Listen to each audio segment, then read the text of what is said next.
जय माँ शेरोवाली। श्री दुर्गा सप्तशती पंचम अध्याय। देवताओं द्वारा देवी की स्तुति। महर्षि मेधा ने कहा, पूर्व काल में शुंभ निशुंभ नामक असुरों ने अपने बल के मद से इंद्र का त्रिलोक का राज्य और यज्ञों के भाग छीन लिए, और वह दोनों इस प्रकार सूर्य, चंद्रमा, धर्मराज और वरुण के अधिकार भी छीन कर स्वयं ही उनका उपयोग करने लगे। वायु और अग्नि का कार्य भी वही करने लगे, और इसके पश्चात उन्होंने जिन देवताओं का राज्य छीना था उनको अपने अपने स्थान से निकाल दिया। इस तरह से अधिकार छीने हुए दैत्यों तथा दैत्यों द्वारा निकाले हुए देवता अपराजिता देवी का स्मरण करने लगे कि देवी ने हमको वर दिया था कि मैं तुम्हारी संपूर्ण विपत्तियों को नष्ट करके रक्षा करूंगी। ऐसा विचार कर सब देवता हिमालय पर गए और भगवती विष्णु माया की स्तुति करने लगे। देवताओं ने कहा, देवी को नमस्कार है, शिव को नमस्कार है, प्रकृति और भद्रा को नमस्कार है। हम लोग रौद्र, नित्या और गौरी को नमस्कार करते हैं। ज्योत्सनामयी, चंद्र रूपिणी व सुख रूपा देवी को निरंतर नमस्कार है। शरणागतों का कल्याण करने वाली वृद्धि और सिद्धि रूपा देवी को हम बार बार नमस्कार करते हैं। और नैऋति राजाओं की लक्ष्मी तथा सर्वाणी को नमस्कार है। दुर्गा को, दुर्ग स्थलों को पार करने वाली दुर्गपारा को, सारा सर्वकारिणी ख्याति कृष्ण और धूम्र देवी को सदैव नमस्कार है। अत्यंत सौम्य तथा अत्यंत रौद्र रूपा को हम नमस्कार करते हैं, उन्हें हमारा बारंबार प्रणाम है। जगत की आधारभूत कृति देवी को बार बार नमस्कार करते हैं। जिस देवी को प्राणी मात्र विष्णु माया कहते हैं उसको नमस्कार है, उसको नमस्कार है, उसको नमस्कार है। जो देवी संपूर्ण प्राणियों में चेतना कहलाती है उसको नमस्कार है, उसको नमस्कार है, उसको नमस्कार है। जो देवी संपूर्ण प्राणियों में बुद्धि रूप से स्थित है उसको नमस्कार है, उसको नमस्कार है, उसको नमस्कार है। जो देवी सब प्राणियों में निद्रा रूप से विराजमान है उसको नमस्कार है। जो देवी संपूर्ण प्राणियों में शुद्धा रूप से विराजमान है उसको नमस्कार है। जो देवी संपूर्ण प्राणियों में छाया रूप में स्थित है उसको नमस्कार है। जो देवी सब प्राणियों में शक्ति रूप में स्थित है उसको नमस्कार है। जो देवी संपूर्ण प्राणियों में तृष्णा रूप में स्थित है उसको नमस्कार है। जो देवी सब प्राणियों में शांति रूप में स्थित है उसको नमस्कार है, उसको नमस्कार है, उसको नमस्कार है। जो देवी सब प्राणियों में जाति रूप में स्थित है उसको नमस्कार है, उसको नमस्कार है, उसको नमस्कार है। जो देवी सब प्राणियों में लज्जा रूप में स्थित है उसको नमस्कार है। जो देवी संपूर्ण प्राणियों में श्रद्धा रूप में स्थित है उसको नमस्कार है। जो देवी संपूर्ण प्राणियों में कांति रूप में स्थित है, जो देवी सब प्राणियों में लक्ष्मी रूप में स्थित है उसको नमस्कार है। जो देवी संपूर्ण प्राणियों में वृत्ति रूप में स्थित है उसको नमस्कार है। जो देवी सब प्राणियों में स्मृति रूप में विराजमान है उसको नमस्कार है। जो देवी सब प्राणियों में दया रूप में स्थित है उसको नमस्कार है। जो देवी सब प्राणियों में दृष्टि रूप में स्थित है उसको नमस्कार है। जो देवी संपूर्ण प्राणियों में मात्र रूप में स्थित है उसको नमस्कार है।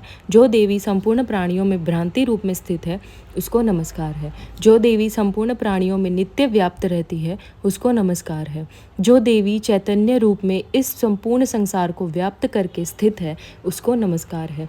पूर्व काल में देवताओं ने अपने अभिष्ट फल पाने के लिए जिसकी स्तुति की है और देवराज इंद्र ने बहुत दिनों तक जिसका सेवन किया है, वह कल्याण की साधना भूता ईश्वरी हमारा कल्याण और मंगल करे तथा सारी विपत्तियों को नष्ट कर डाले।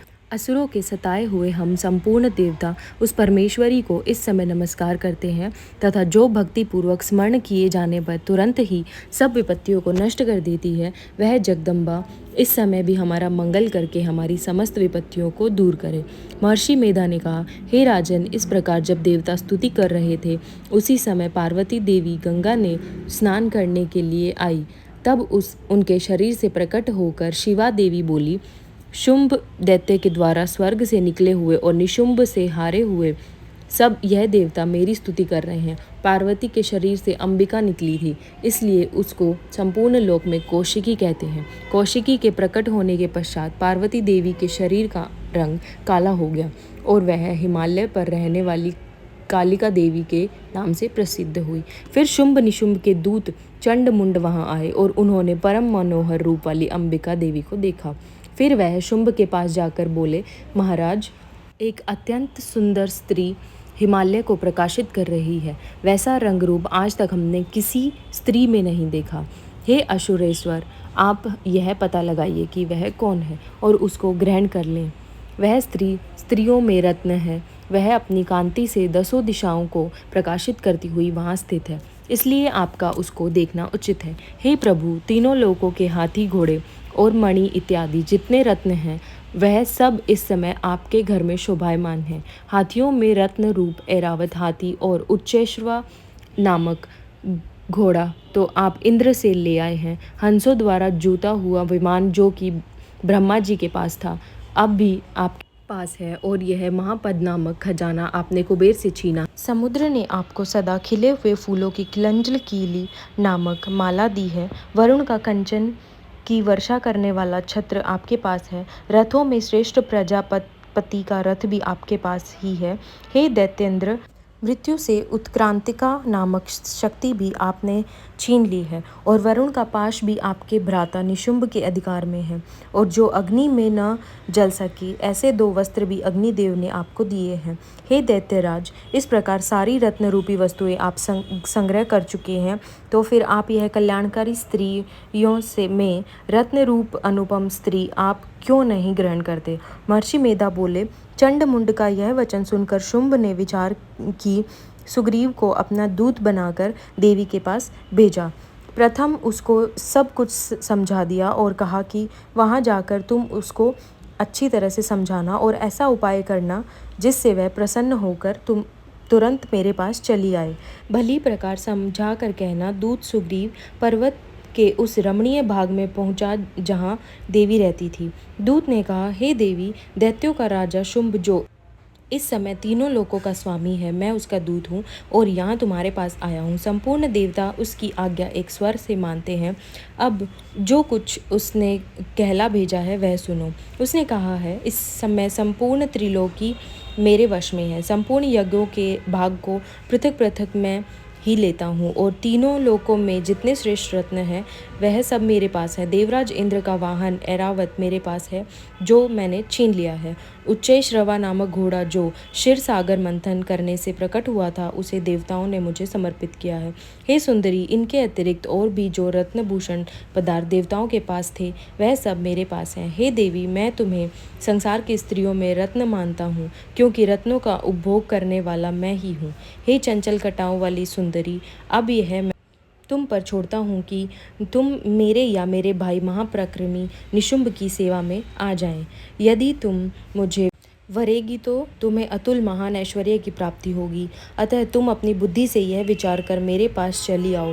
महर्षि मेधा ने कहा। दूत से ऐसा कहने पर संपूर्ण जगत का कल्याण करने वाली भगवती दुर्गा मन ही मन मुस्काई और इस प्रकार कहने लगी। देवी ने कहा, हे दूत, तू जो कुछ कह रहा है वह सत्य है और इसमें किंचित मात्र भी झूठ नहीं है। शुंभ इस समय तीनों लोकों का स्वामी है और निशुंभ भी उसी की तरह पराक्रमी है, किंतु इसके संबंध में जो प्रतिज्ञा कर चुकी हूँ उसे मैं कैसे झुठला सकती हूँ। अतः तू मुझे जो प्रतिज्ञा की है उसे सुन। जो मुझे युद्ध में जीत लेगा और मेरे अभिमान को खंडित कर लेगा तथा बल में मेरा समान होगा वही मेरा स्वामी होगा। इसलिए शुंभ और निशुंभ यहाँ आवे और युद्ध में जीतकर मुझसे विवाह कर ले।